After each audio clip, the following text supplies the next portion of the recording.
Morning, and I want to welcome to our folks over in the venue. Thank you so much for joining us this morning.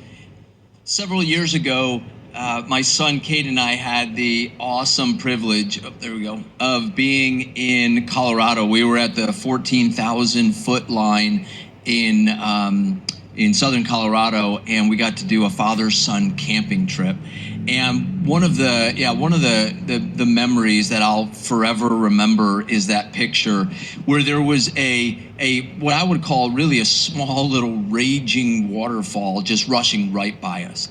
No guardrails. And so for an 11-year-old, it was quite the adventure. Like, how close can I get?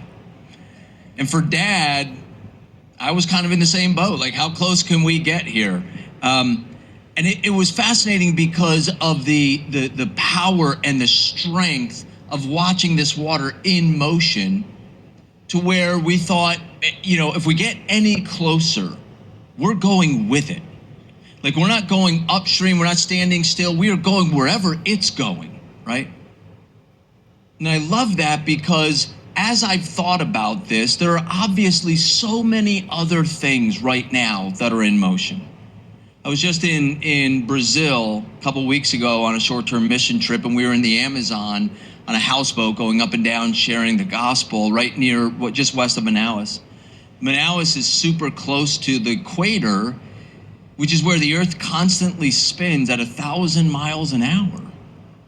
We don't realize that we know the earth, though it's orbiting around the sun, does that at approximately 67,000 miles an hour.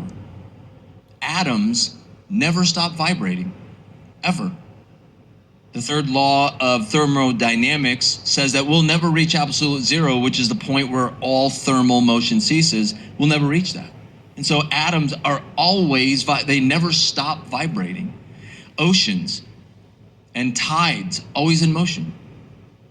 Like, we go and visit these beautiful places, and we sometimes fail to realize that due to winds and gravitational pull of the moon and whatnot, they never stop moving.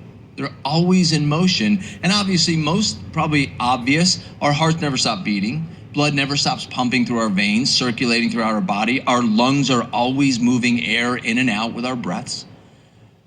This building that we are celebrating this weekend, God put it on the hearts of so many of you years ago.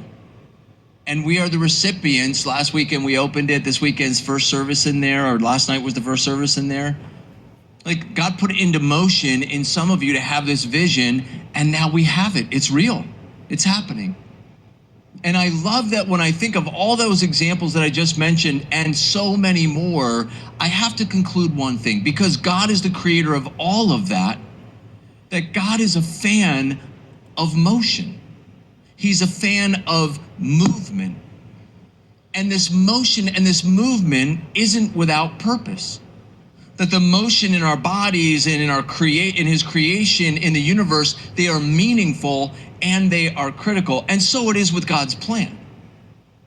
That when God had a plan all long ago, this great and awesome God, he set forth this plan, and that plan would always be in motion.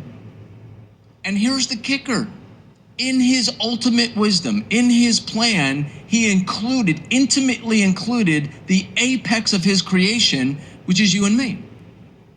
And not only did he include the apex of his creation, but specifically you and the person sitting next to you and the person sitting next to them. The point today isn't whether or not God has a plan. That's not debatable.